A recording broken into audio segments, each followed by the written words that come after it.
Hey there, folks. How's it going?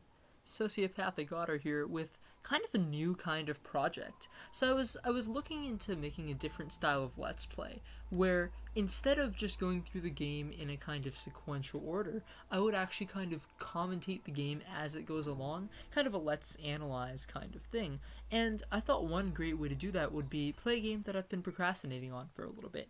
That game in this case, there are many cases, but in this specific case, it happens to be Celeste.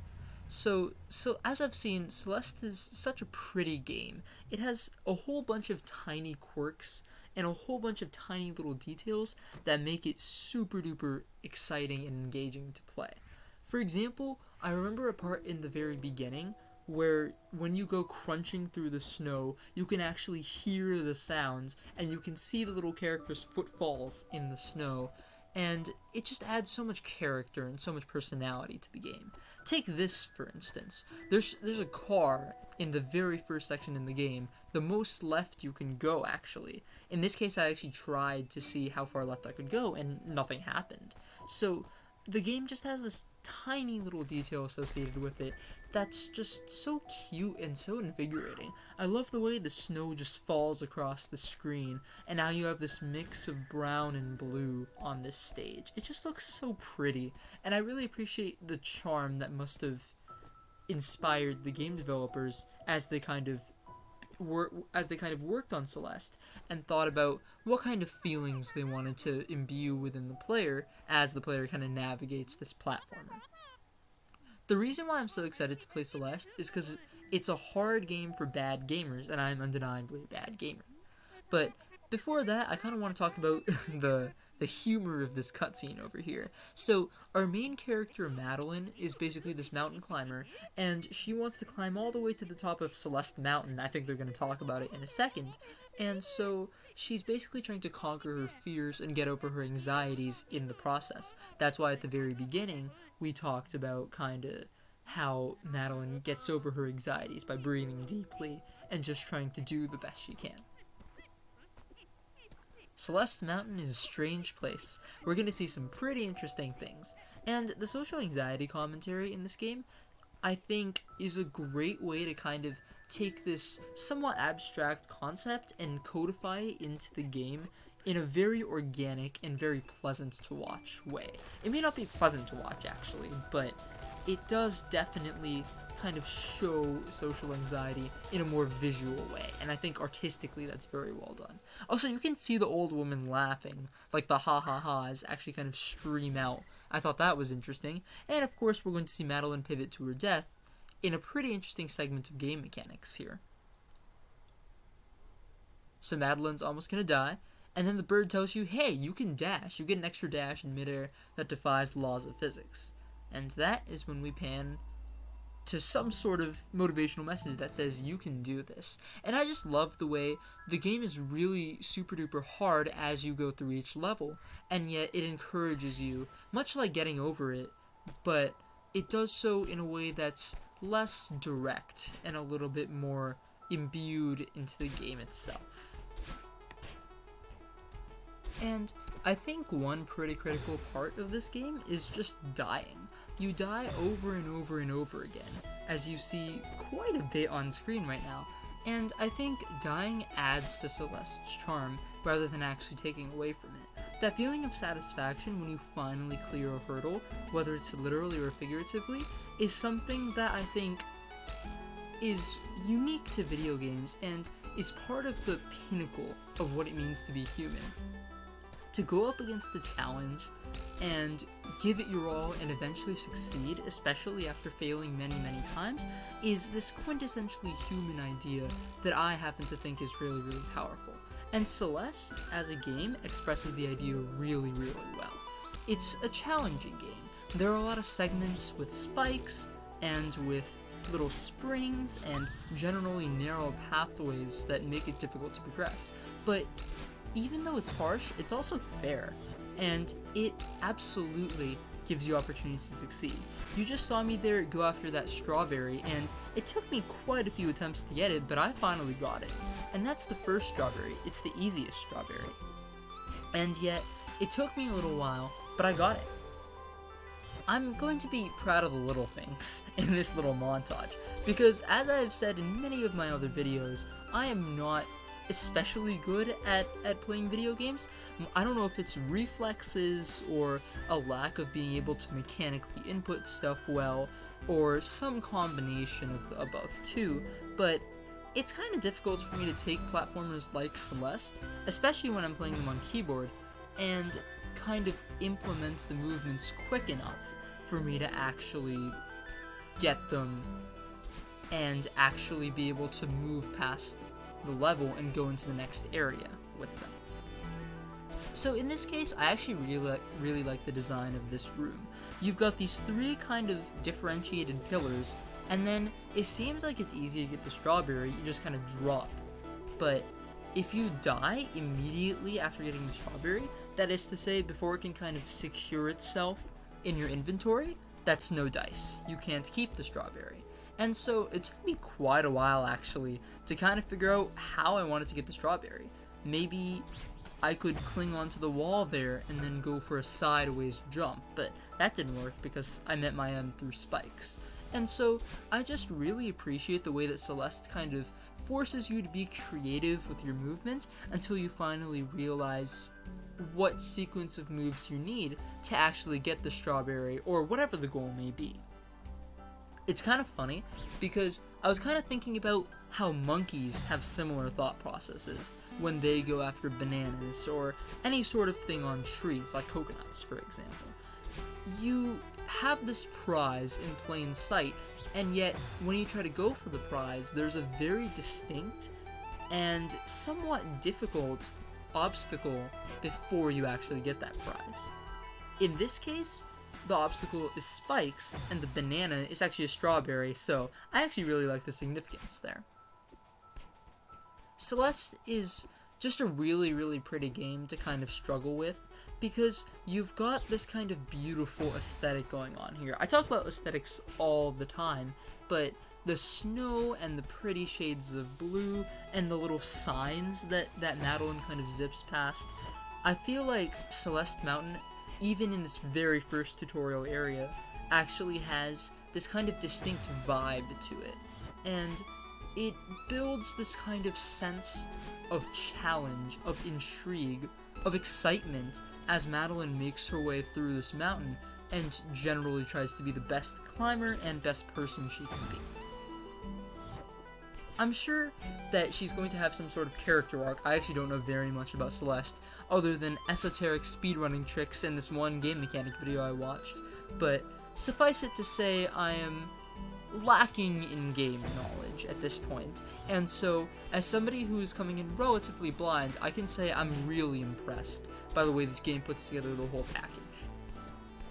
Kind of reminds me of Chrono Trigger, in the sense that gameplay is really good, and story is quite compelling, and hey, I got the strawberry, that's pretty cool.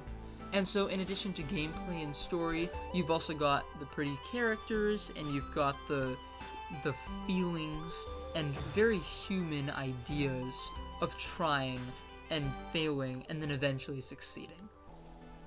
And so that feeling of trying and sometimes failing, but then eventually coming up with a successful result after a series of iterations where you try your hardest and eventually make it to the goal, that feeling encapsulates perfectly, I think, the vibe that Celeste tries to accomplish with its gameplay.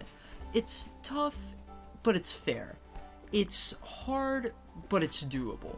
It's challenging, but it's meant to be an enriching experience, more than an experience to feel tormented by and suffer through. Take this room, for example. I found it kind of tricky at first to find out what the next steps would be to actually beat the level. Maybe I could jump into the spikes, but never mind, that's going to lead to a death. Maybe I could try to jump, but no, Madeline's jump height actually isn't that high. You're going to need to super dash. But then you've got to actually cling onto the wall such that you're not going to immediately die.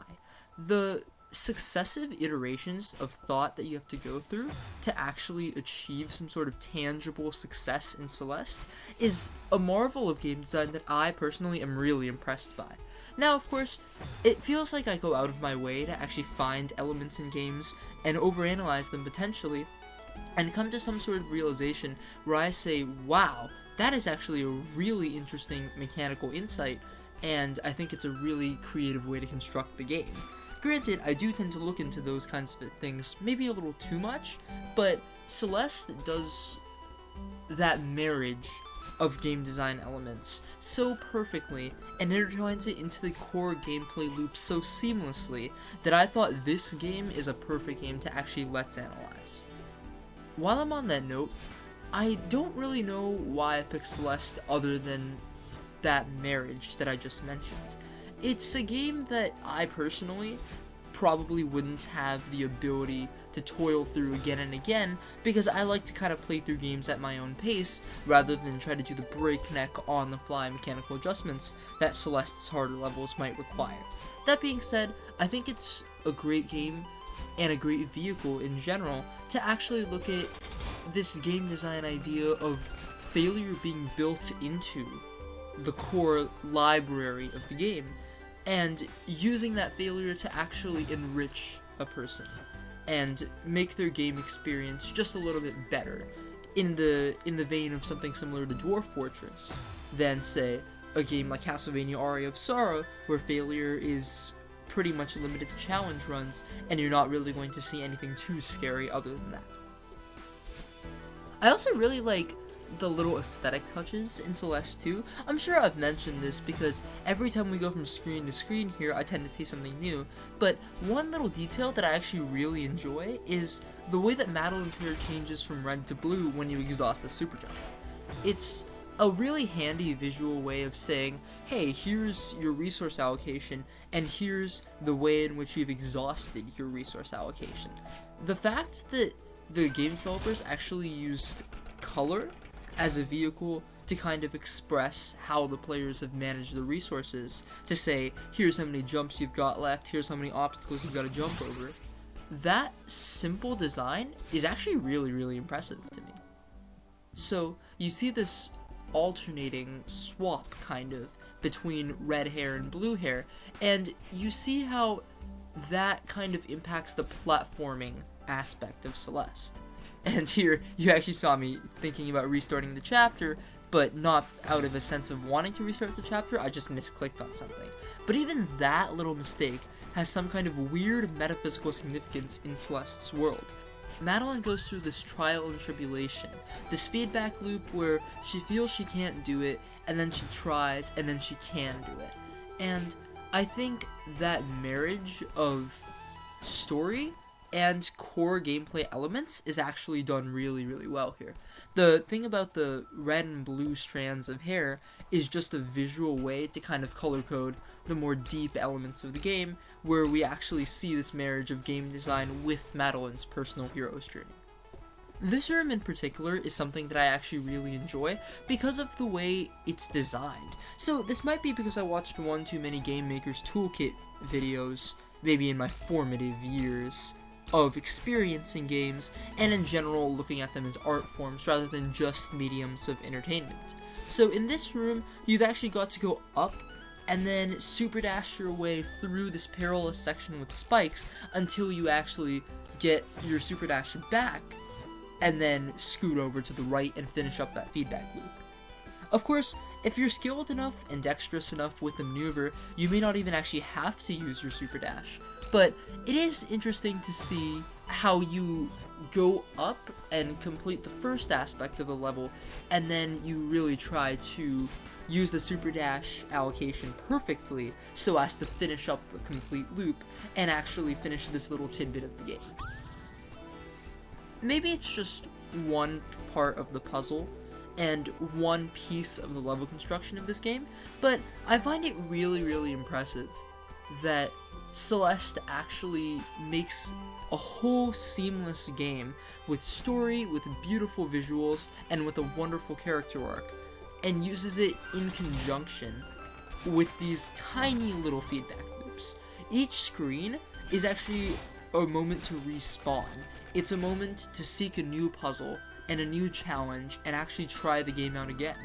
And so I just think it's really impressive that the game developers created this more macro sculpture where Madeline goes up the mountain and conquers her inner demons, But of course, there's an internal component to the game as well, where the player goes through screen by screen, puzzle by puzzle, pixel by pixel, and accomplishes the challenges that the game designers set out for them. The way that you respawn at the beginning of the screen, and then actually make your way through the little segment or the little track of the game actually blows my mind with just how convenient and just how snappy it is. It's a great way to immerse the player in the world without getting them frustrated with the real world's time loss, and indeed a good way to reflect what the game is saying in terms of battling, trying to challenge yourself, and staying in the fray even when it's difficult. And that's all I've got for right now, folks. Let me know what you thought in the comments section below, because this is kind of a new style of video for me, where I go for a post-recording video and kind of see how the commentary maybe molds a different way, or shapes a different way. I'm curious to know what you guys think. It was definitely a new kind of experience for me. And with that, I think that's pretty much all I've got for this video. Peace.